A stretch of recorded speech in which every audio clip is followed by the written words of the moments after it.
샬롬, 하나님의 귀한 자녀 여러분. 오늘 우리는 인류의 가장 근원적인 질문으로 깊은 여정을 떠나려 합니다. 나는 누구인가?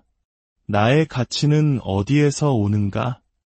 우리의 삶과 인간됨을 정의하는 살아계신 하나님의 말씀 속으로 여러분을 초대합니다.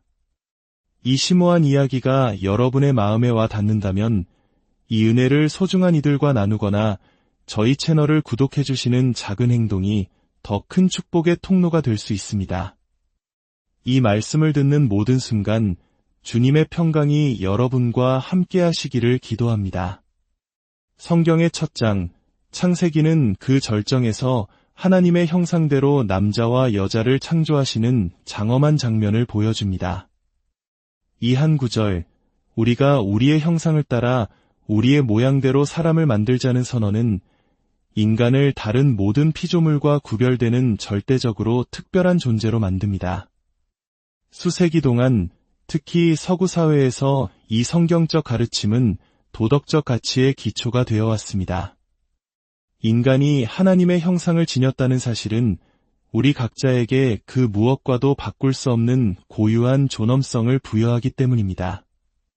오늘날 우리가 당연하게 여기는 법률, 제도, 도덕관념, 그리고 인권의 개념까지 그 뿌리를 거슬러 올라가면 바로 이 창세기 한 장의 선언에 닿아 있음을 발견하게 됩니다. 하지만 지금 우리 사회는 이 진리가 점점 더 거센 공격을 받고 있는 시대에 살고 있습니다. 일부 과학자들과 윤리학자들은 인간의 특별함을 부정하려 합니다. 어쩌면 오늘날 우리가 겪는 사회의 많은 혼란과 가치관의 붕괴는 바로 이 근본적인 진리를 잃어버렸기 때문일지도 모릅니다. 따라서 우리는 이 진리를 다시 회복하고 굳건히 붙들어야 할 필요가 있습니다. 성경이 말하는 인간의 존엄성과 가치는 하나님과 직접적으로 연결되어 있다는 점을 기억해야 합니다. 우리가 자유와 존엄을 소유하는 이유는 바로 우리 안에 하나님의 형상이 있기 때문입니다. 물론 인간이 하나님의 형상대로 만들어졌다고 말하면 즉각적으로 심리학적인 반론에 부딪히게 됩니다. 혹시 그 반대가 아닐까? 인간이 자신의 형상대로 신을 만들어낸 것은 아닐까? 지그문트 프로이트와 같은 사상가들의 영향을 받은 많은 무신론자들이 바로 이 주장을 펼칩니다. 그들은 신에 대한 믿음이 연약한 인간이 현실 세계의 불확실성을 감당하지 못해 만들어낸 환상, 일종의 심리적 방어기제라고 설명합니다. 리처드 도킨스와 같은 신무신론자들에게 신은 이안과 안정을 바라는 우리의 욕망이 만들어낸 허구적인 아버지상에 불과합니다. 천국은 죽음과 소멸에 대한 인간의 두려움을 극복하기 위한 발명품이며 종교는 현실을 직시하지 않으려는 도피처라는 것이죠. 하지만 이 주장에는 치명적인 허점이 있습니다. 독일의 저명한 정신과 의사 만프레드 루츠는 이렇게 지적합니다.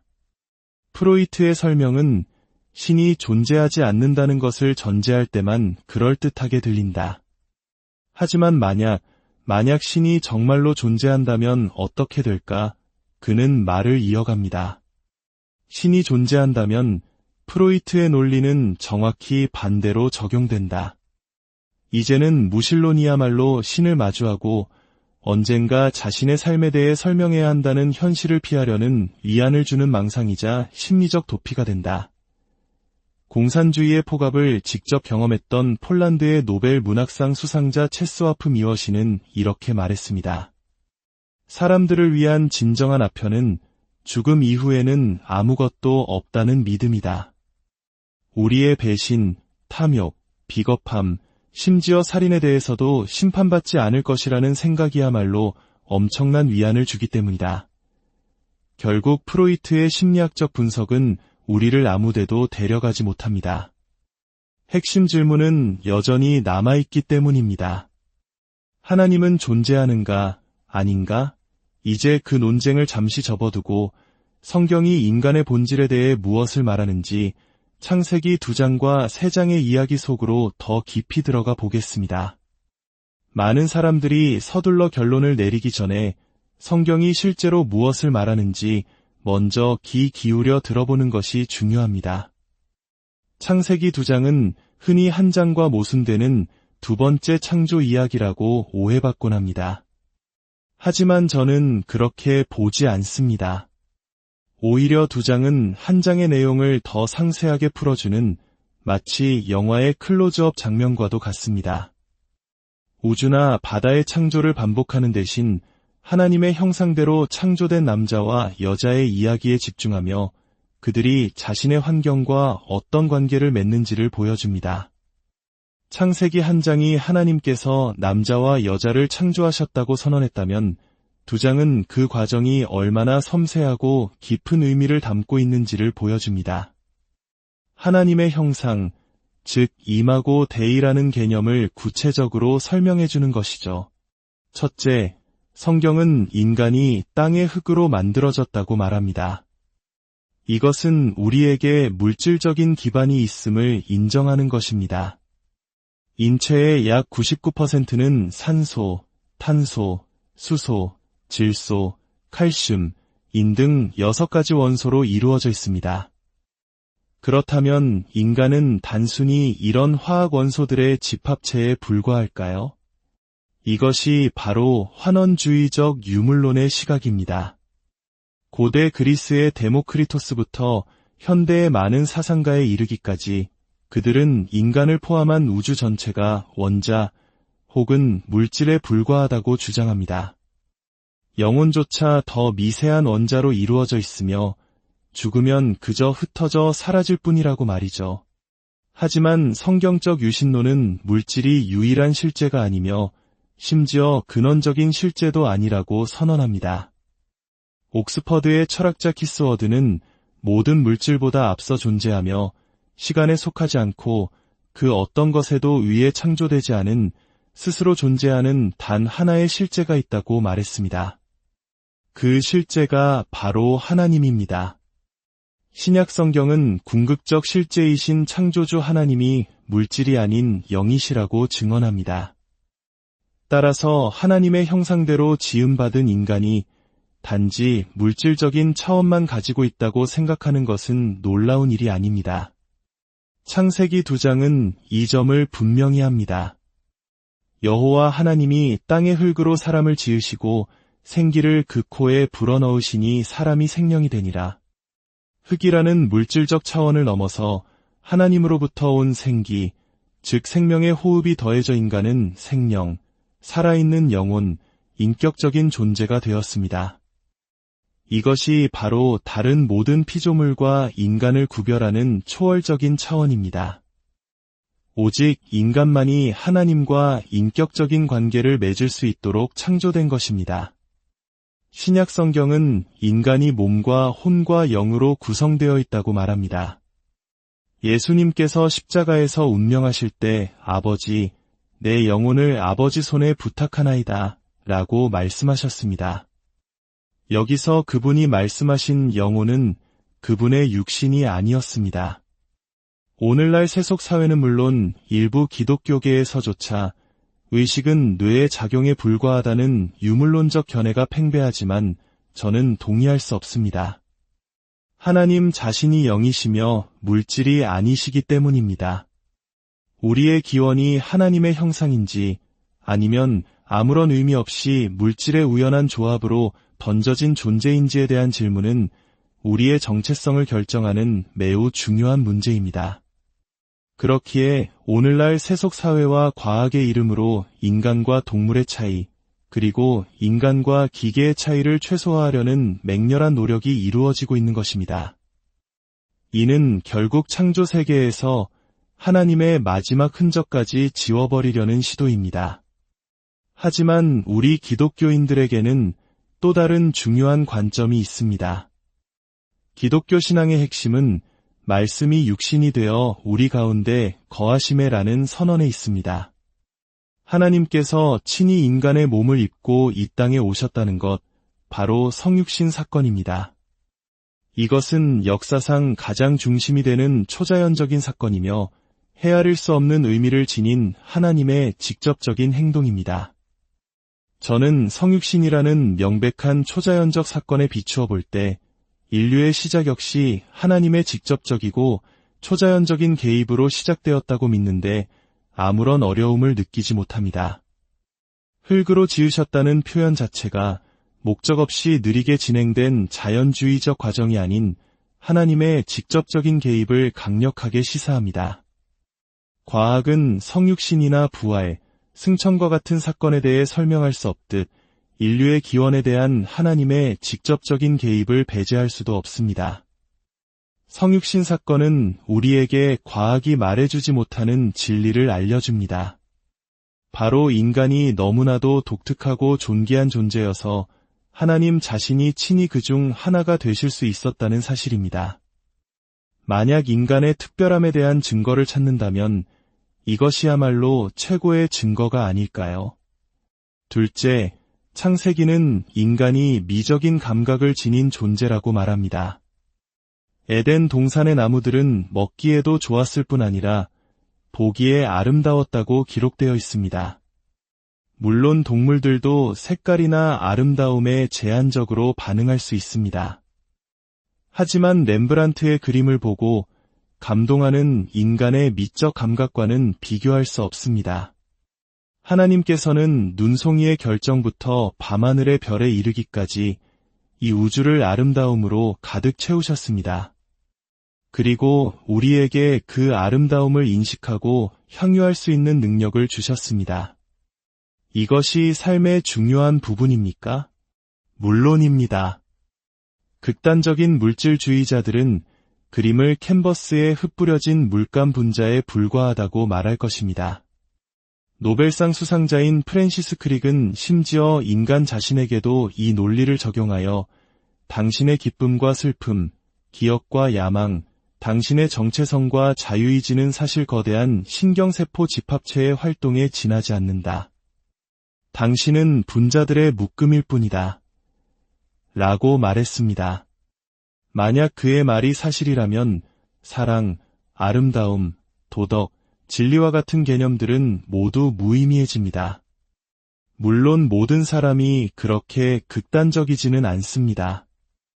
많은 사람들은 인생의 주된 목표가 바로 이 미적 감각을 만족시키는 것이라고 생각합니다. 이것이 바로 쾌락주의 철학입니다. 하지만 인간의 삶이 그것이 전부일까요? 창세기는 더 많은 것이 있다고 말합니다. 셋째, 인간은 탐구하고 발견하는 존재입니다. 동산 중앙에는 생명나무와 선악을 알게 하는 나무가 있었고 에덴에서 발원한 4개의 강이 흘러나갔습니다. 성경은 티그리스와 유프라테스처럼 우리가 아는 강의 이름과 함께 그 강줄기를 따라가면 좋은 금이 있는 땅이 나온다고 상세히 묘사합니다. 이 압축적인 기록에 이런 세부사항이 들어있을까요? 저는 이것이 인간의 호기심과 탐구정신을 상징한다고 생각합니다. 어릴 적 철기를 보면 저 끝은 어디일까 궁금해했던 것처럼 강이 어디로 흘러가는지 따라가 보고 싶은 마음. 이것이 바로 연구와 탐험의 본질입니다. 많은 학자들과 연구자들에게는 아름다운 그림이나 맛있는 음식보다 미지의 문제를 해결하고 강줄기의 끝을 발견하는 것이 삶의 전부일 수 있습니다. 창세기는 이렇듯 지적 탐구 역시 인간의 삶에 주어진 소중한 부분임을 알려줍니다. 넷째, 인간에게는 일과 청지기의 사명이 주어졌습니다. 하나님께서는 첫 사람을 아름다운 동산에 두시고 그곳을 경작하며 지키게 하셨습니다. 일은 타락의 결과로 주어진 저주가 아니라 창조 질서의 일부였습니다. 하나님 자신이 엿새 동안 일하시고 시신 노동자셨던 것처럼 말입니다. 그렇기에 일이 없다는 것은 우리 삶에 무언가 중요한 것이 빠져 있음을 느끼게 합니다. 제 아들이 16살 때 일자리를 구하지 못해 힘들어하며 집에 와서 아빠, 아무도 저를 원하지 않아요 라고 말했던 기억이 납니다. 그 반응은 일이 인간의 삶에 본질적으로 설계되어 있다는 창세기의 가르침과 정확히 일치합니다. 그러므로 우리는 일자리를 찾지 못해 고통받는 이들에게 깊은 공감과 연민을 가져야 합니다. 물론 일이 삶의 전부는 아닙니다. 공산주의와 같은 억압적인 체제는 일을 삶의 전부로 만들려 했지만 워커홀릭이 되기 위해 공산주의자가 될 필요는 없죠. 다섯째, 그리고 가장 중요한 것은 인간이 도덕적 존재라는 것입니다. 하나님께서는 아담에게 동산의 모든 열매를 자유롭게 먹을 수 있는 자유를 주셨지만 단 하나 선악을 알게 하는 나무의 열매는 금하셨습니다. 왜 금지하셨을까요? 이것이 인간의 지위를 격하시키는 것이었을까요? 정반대입니다. 이 금지야말로 인간을 도덕적 존재로 만드는 필수적인 요소였습니다. 진정한 도덕성이 존재하기 위해서는 반드시 선택의 자유가 있어야 합니다. 로봇에게는 도덕도 사랑도 없습니다. 사랑은 대안들 사이에서 선택할 수 있는 능력에 달려있기 때문입니다. 하나님께서는 내가 먹는 날에는 반드시 죽으리라고 말씀하시며 선과 악 사이에 명확한 도덕적 경계를 설정해 주셨습니다. 이로써 에덴 동산에는 물질적, 미학적, 노동의 차원을 넘어 영적이고 도덕적인 차원이 더해졌습니다. 삶의 가장 높은 차원, 하나님과의 관계 안에서 정의되는 도덕, 그리고 그 관계의 파괴를 의미하는 죽음. 이제 드라마가 진행되기 전 또 다른 중요한 인물이 등장합니다. 바로 여자입니다. 창세기 한 장에서 모든 창조물이 보시기에 좋았더라고 선언되었지만 하나님께서는 사람이 혼자 사는 것이 좋지 아니하니라고 말씀하십니다. 하나님께서 보시기에 유일하게 좋지 않은 상태였습니다. 여기서 흥미로운 점은 여자를 창조하시기 전에 하나님께서 모든 동물을 아담에게 이끌어 오셔서 그가 이름을 짓게 하셨다는 것입니다. 많은 이들이 이 순서를 창세기 한 장과 모순된다고 지적하지만 히브리어 시제를 고려하면 하나님께서 지으셨던 동물들을 데려오셨다고 해석할 수 있습니다. 여기서 강조되는 것은 동물의 창조가 아니라 이름을 짓는 행위 그 자체입니다. 이름을 짓는 것은 인간의 이성을 사용하는 가장 기본적인 활동이자 모든 학문의 기초가 되는 분류학의 시작입니다. 인간은 기호와 그 기호가 의미하는 것을 구별할 수 있는 유일한 존재입니다. 동물의 본능적인 필요를 넘어 수학과 철학, 진리를 논할 수 있는 인간의 능력은 우리가 지적인 하나님의 형상대로 창조되었다는 강력한 증거입니다. 이야기의 구조는 매우 교훈적입니다. 아담은 그가 이름을 붙인 모든 동물을 살펴본 후 그들 중에는 자신의 돕는 배필이 없다는 결론에 이릅니다. 이것이 아담이 배운 첫 번째 교훈이었습니다. 그는 다른 모든 피조물과 근본적으로 다르다는 것. 그래서 하나님께서는 아담을 깊이 잠들게 하시고 그의 갈빗대로 여자를 만드십니다. 이야기는 종종 조롱의 대상이 되지만 그 의미는 심오합니다. 남자는 낮은 흙에서 왔지만 여자는 살아있는 살, 심장에 가까운 곳에서 취해졌습니다. 이 과정에서 남자는 무언가를 잃었고 이제 완전해지기 위해 여자를 필요로 하게 되었습니다. 하나님께서 여자를 남자에게 데려오셨을 때 아담의 첫마디는 감탄이었습니다. 이는 내 뼈 중의 뼈여 살 중의 살이라. 이것은 마침내 그의 외로움을 해결해줄 짝을 찾았다는 만족감의 표현이었습니다. 그리고 성경은 이어서 결혼의 정의를 선포합니다. 이러므로 남자가 부모를 떠나 그의 아내와 합하여 둘이 한 몸을 이룰지로다. 예수님께서는 신약에서 이 구절을 직접 인용하시며 이것이 바로 창조주 하나님의 말씀임을 확인해 주셨습니다. 이는 결혼이 인간이 만든 제도가 아니라 하나님께서 직접 제정하시고 그분의 아들이 확증하신 신성한 제도임을 의미합니다. 따라서 우리는 인간적인 변덕으로 사회의 기본 구조인 결혼을 재정의할 자유가 없습니다. 이렇게 도덕적 존재로 서로의 동반자로 창조된 인간의 이야기는 이제 창세기 3장에서 죄가 세상에 들어오는 비극으로 전환됩니다. 한 동물이 등장하는데 바로 뱀입니다. 그는 말을 할 수 있고 생각할 수 있지만 아담의 동반자로는 거절당했던 피조물입니다. 뱀은 첫 번째 질문을 던지며 진리와 거짓의 문제를 제기합니다. 하나님이 참으로 너희에게 동산 모든 나무의 열매를 먹지 말라 하시더냐? 이것은 하나님의 말씀을 교묘하게 의심하게 만드는 인류에 대한 첫 번째 공격이었습니다.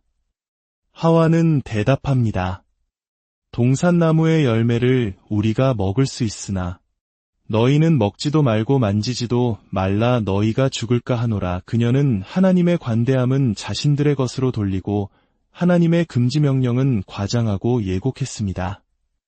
하나님은 만지지 말라고는 하지 않으셨습니다. 뱀은 이제 하와의 마음을 결과에 집중시키며 하나님의 말씀을 정면으로 부정합니다. 너희가 결코 죽지 아니하리라. 성경에서 최초로 부인된 교리가 바로 심판에 대한 교리라는 점은 매우 흥미롭습니다. 사탄은 하나님이 인간의 자유를 제한하고 그들의 잠재력을 시기하는 분으로 묘사합니다. 하나님의 사랑의 경고를 질투로, 순종을 속박으로, 도덕적 파멸을 해방으로 둔갑시킵니다. 그는 하나님께서 인간에게 주신 능력들, 즉 미적 감각, 식욕, 지혜에 대한 열망을 이용하여 하나님과 인간 사이를 갈라놓습니다. 결국 하와는 하나님을 배제한 채 자신의 환경을 바라보게 됩니다. 그녀는 하나님이 주신 능력을 하나님 없이 사용했고 하나님의 말씀에 대한 불순종, 창조주에 대한 피조물의 반역이라는 죄가 인류 역사에 시작되었습니다. 우리가 타락이라고 부르는 이 사건은 인간이 자율성을 요구하며 하나님의 말씀을 거역하기로 선택했을 때 일어난 일입니다. 금지된 열매를 먹자마자 그들이 경험한 것은 자유가 아니라 수치심과 불안, 하나님으로부터의 소외였습니다. 모든 관계의 죽음이 시작된 것입니다. 그들은 하나님이 두려워 숨었습니다. 그 이후로 우리 인간은 계속해서 하나님으로부터 도망치고 있습니다. 하나님께서 물으셨습니다. 내가 어디 있느냐? 아담은 대답했습니다. 내가 벗었으므로 두려워하여 숨었나이다. 하나님께서 다시 물으십니다. 누가 너의 벗었음을 내게 알렸느냐? 내가 내게 먹지 말라 명한 그 나무 열매를 내가 먹었느냐? 그러자 남자는 여자를 탓하고 여자는 뱀을 탓했습니다. 하지만 이 절망적인 상황 속에서 하나님의 말씀이 다시 임합니다. 하나님께서는 뱀을 심판하시며 놀라운 약속을 주십니다. 여자의 후손은 내 머리를 상하게 할 것이요. 이것이 바로 원시 복음, 즉 최초의 복음입니다. 이 약속의 의미는 무엇일까요? 그것은 단지 하나님께서 승리하실 것이라는 의미를 넘어섭니다. 바로 인간이, 여자의 후손이 궁극적인 승리를 거둘 것이라는 약속입니다. 이것이 바로 복음 메시지의 시작입니다. 이제 우리는 신약 성경 전체를 통해 그 여자의 후손이 누구인지 압니다. 그분은 바로 우리 세상에 오셔서 인류의 죄의 무게를 짊어지시고 십자가에서 죽으시고 뱀의 권세를 이기시고 부활하신 예수 그리스도이십니다. 결국 창세기의 이 태초의 이야기는 인간의 삶이 무엇인지, 그리고 그 삶이 반역으로 인해 어떻게 파괴되었는지를 보여줄 뿐만 아니라 모든 것이 잘못되었을 때 어떻게 바로잡을 수 있는지에 대한 길을 제시합니다. 어떻게 잘못되었습니까? 하나님을 신뢰하지 못함으로 인해. 어떻게 바로잡을 수 있습니까? 하나님을 신뢰하는 법을 배움으로 인해. 아브라함과 이삭과 야곱의 위대한 이야기들은 바로 우리에게 하나님을 신뢰한다는 것이 무엇을 의미하는지 가르쳐주기 위해 기록되었습니다. 오늘 이 말씀을 통해 우리 삶을 정의하는 하나님의 말씀이 얼마나 중심적인지를 깨닫게 되기를 바랍니다. 세상은 끊임없이 우리를 하나님의 말씀에서 멀어지도록 압박합니다. 하지만 성령께서 우리에게 힘을 주셔서 그 말씀 위에 굳건히 서고 구원의 길을 비추는 그 진리를 많은 이들에게 증거하는 삶을